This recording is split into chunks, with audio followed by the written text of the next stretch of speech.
महेंद्र सिंह टिकैत जी ये कहा करते थे कि जितना लड़ रहे हैं, जो मिल रहा है ले लो और बाकी लड़ाई जारी रखो। लेकिन इस आंदोलन में यह फ़र्क है कि ये किसान इस बात को, ये जो 3 कानून आए हैं उसमें लेने देने वाली कोई बात नहीं है। किसान ये मान रहे हैं कि ये हमारे जीवन मरण का सवाल है। तारीख को किसानों ने ये फैला लिया, बहुत अच्छा निर्णय है। देखिए, जो भाषा कोई समझता हो वो कह रहे हैं कि हम तो जीत रहे हैं, जनता हमारे साथ है। तो इसलिए किसानों को मजबूरी में ये फैसला लेना पड़ा कि हम दुनिया तो देखती है, तू भी तो देख ले, दुनिया तो देखती है, तू भी तो देख ले, दिल्ली की ओर बढ़ते किसानों के काफ़िले, दिल्ली की ओर बढ़ते किसानों के काफ़िले।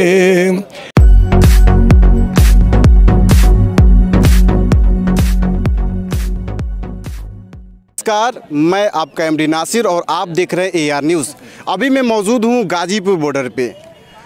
100 से ज़्यादा दिन हो गए आंदोलन को चलते हुए, 104 दिन कहा जा रहा है, लेकिन कोई नतीजा अभी तक नहीं निकला है। सरकार जो है वो किसानों की बात सुन नहीं रही है और किसान अडिग है, संघर्ष कर रहे हैं। लेकिन आगे परिणाम क्या होगा, ये इन सब चीज़ों पे मैं चर्चा करूंगा। उससे पहले मैं आपको बता दूं कि हमारे साथ एक ऐसे शख्सियत मौजूद है, इनको शायद आपने बड़े बड़े मंचों पे देखा होगा, इनकी कविताएं आपने सुनी होगी। जी हाँ, बली सिंह हमारे साथ मौजूद है। आइए मैं इनसे बात करता हूँ। सर, वक्त देने के लिए आपका बहुत बहुत शुक्रिया। आपका मैं शायद सही नाम नहीं ले पाया हूँ, आप अपनी नाम भी बता दीजिए इसमें पूरा। बली सिंह चीमा मेरा नाम है और जन कवि के नाम से लोग मुझे जानते हैं। और करीब उत्तरी भारत में मेरे सब जगह या तो मैं आंदोलन में शामिल रहता हूँ, और अगर मैं ना जा सकूँ तो मेरे गीत शामिल रहते हैं। जनता मेरे गीत गाती है। आप गीत गाते हैं, मैं गीत भी आपसे सुनूंगा। उससे पहले मैं आपसे सवाल करना चाहता हूं कि ये जो आंदोलन चल रहा है, इस आंदोलन को आप देख रहे हैं और पास्ट टाइम में भी आंदोलन चले हैं। महेंद्र सिंह टिकैत जी का आंदोलन चला है और अभी उनके सुपुत्र राकेश टिकैत जी अभी नेता के रूप में उभरे हैं, वो आंदोलन चला रहे हैं। तो इस आंदोलन को, दोनों आंदोलन को कैसे देखते हैं आप? देखिए, महेंद्र सिंह टिकैत जी ने मतलब आंदोलन की बहुत अमीर परंपरा, बड़ी परंपरा खड़ी की और उन्होंने एक बड़ा इसमें नाम कमाया और बहुत अच्छी शुरुआत की। इसके बावजूद उनका सबसे बड़ा आंदोलन जो था वो 45 दिन से ज़्यादा नहीं चला। और ये आंदोलन दूसरे आंदोलनों से इसलिए भी अलग है कि ये इसका जो काल है करीब 3 महीने से ज़्यादा समय होने को है, जिसे आप ही खुद मान रहे हैं कि 105 दिन हो गए हैं, इसको 105 दिन होने जा रहे हैं। तो एक फ़र्क, तो बुनियादी फ़र्क ये है। और एक दूसरा फ़र्क ये है कि महेंद्र सिंह टिकैत जी ये कहा करते थे कि जितना लड़ रहे हैं, जो मिल रहा है ले लो और बाकी लड़ाई जारी रखो। लेकिन इस आंदोलन में यह फ़र्क है कि ये किसान इस बात को, ये जो 3 कानून आए हैं उसमें लेने देने वाली कोई बात नहीं है। किसान ये मान रहे हैं कि ये हमारे जीवन मरण का सवाल है, अगर ये लागू हो गए तो हम ख़त्म हो जाएंगे, और ये सच बात है। इस बात मामले में फ़र्क है कि किसान ये कह रहे हैं कि इन तीनों को कानूनों को रद्द किया जाए, वापस लिया जाए, और जो MSP पे जो है वो कानूनी उसको जामा पहना जाए कि हर एक को MSP मिले। और इसमें यह था कि होना तो ये चाहिए था, मेरा निजी विचार है कि 2 प्रदेशों को, हरियाणा और पंजाब को MSP मिलता था, इसलिए वो खुशहाल है वहाँ का किसान, दोनों जगह का। बाकी बिहार का किसान वहाँ मजदूरी करने आता, पंजाब हरियाणा में। तो देश के दूसरे प्रदेशों में MSP को लागू करके उन प्रदेशों को भी हरियाणा पंजाब के बराबर लाया जाता, होना ये चाहिए था। लेकिन हो उल्टा रहा है कि पंजाब हरियाणा से भी ज़मीन छीन के MSP ख़त्म करके वहाँ उनको भी उनके जैसा बनाने की कोशिशें जारी हैं। सर, आपने देखा होगा कि शुरू के दिनों में 12 दौरे की बात भी हुई थी किसान और सरकार के बीच में, लेकिन मौजूदा वक्त में, प्रेजेंट टाइम में, सरकार अब किसानों की बात भी नहीं सुन रही है, वार्ता करने की तो दूर की बात, और वह चुनाव में व्यस्त है। तो आखिर ऐसा क्यों हो रहा है? क्या आपको लगता है कि सरकार किसानों की बात को सुनेगी और इस काले कानून को जो कहा जा रहा है इसको वापस लेगी? नहीं, मैं नहीं ऐसा मानता कि सरकार सुन नहीं रही है। सरकार तो इतने ज़्यादा सुन रही, इतनी हिली हुई है सरकार और डरी हुई है, वो ढोंग कर रही है सिर्फ दिखाने का। अंदर खाते जो कहते हैं पिछला दरवाजे से बहुत खुशामदें और वो हो रही कैसे न कैसे मान जाओ। और ये जो तीनों कानून है इसको खोखला कर दो, जितना चाहो इसको बदल देते हैं हम लोग, लेकिन इसको ये रद्द मत करवाओ। हमारी उनकी नाक और इज्जत जो भी उनकी लगी हो दाव पे, ये अलग मसला है। वो जो है कि मोदी हैं तो मुमकिन है, और मोदी जो करते हैं उससे पीछे नहीं हटते। ये इमेज जो कायम रहे इसके लिए कह लो तो और मैं ये कहना चाहता हूँ दिन प्रतिदिन सरकार का और उनकी पार्टी का नुकसान हो रहा है, और उनका जो ग्राफ है नीचे जा रहा है। जनता की लोकप्रियता छोड़िए, अब लोकप्रियता वाला मसला ही नहीं रहा। अब तो नीचे वाला जो मसला है कि नीचे कितना नुकसान हो रहा है रोज़, और किसान जो है ऊपर जा रहा है, किसानों को रोज़ फ़ायदा हो रहा है। और आज इस प्रदेशों में महापंचायतें जो बंगाल तक पहुँच गई हैं, और अभी जो 12 तारीख को किसानों ने ये फैसला लिया, बहुत अच्छा निर्णय है। देखिए जो भाषा कोई समझता हो वो कह रहे हैं कि हम तो जीत रहे हैं, जनता हमारे साथ है।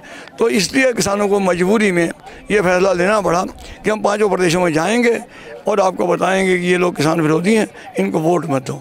तो अब ये दुखती रग जो उनकी है, जो उनकी कमज़ोर उस पर भी हराने की किसान उनको कोशिश कर रहे हैं या करेंगे। महेंद्र सिंह टिकैत जी का जो आंदोलन था, या महात्मा गांधी भी बहुत सारे आंदोलन किए, तो वो अनशन पे बैठा करते थे, अनशन पे बैठे थे।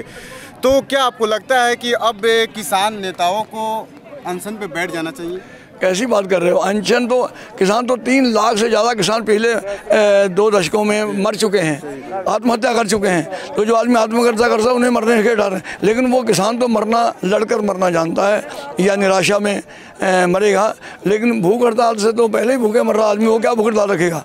भूख हड़ताल तो वो रखेगा जिसको रोटी मिल रही हो, ये है ना।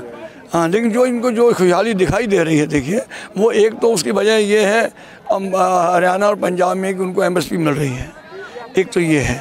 और पुराने ज़माने में हल था, बैल था, अब ट्रैक्टर है। और कुछ लोगों के बच्चे जो हैं बाहर विदेशों में गए हुए हैं, उनकी वजह से भी आपको दिखाई दे रहा है कि इतनी गाड़ियाँ ट्रैक्टर जो दिख रहे हैं, ये भी वो है। सर, आपको तो लोग कवि के रूप में देखते हैं, मैंने क्वेश्चन भी किया, आपने जवाब भी दिया। मैं आपसे कुछ आपकी कविताएं सुनना चाहता हूं। मेरे दर्शक जो हैं आपकी कविताएं सुनने के लिए लालायित है।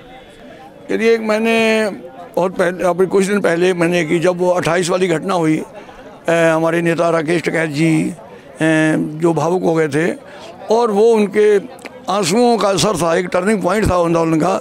जब लोगों ने सोचा, पूरे देश ने सोचा कि अब आंदोलन ख़त्म हो जा रहा है, तो आंदोलन ने एक नया रूप लिया, नया एक वो उभार आया उसमें। और टिकैत जी ने जिस साहस और हिम्मत के साथ उस दिन उसका सामना किया, स्थितियों का, जो पुलिस की प्रशासन का, उस पर मैंने एक वो गीत लिखा था, आंसू टिकैत के।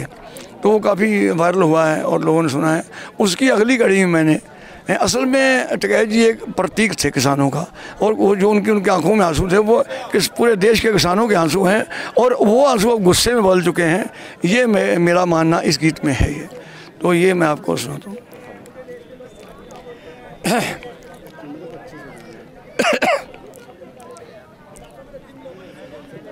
दुनिया तो देखती है, तू भी तो देख ले।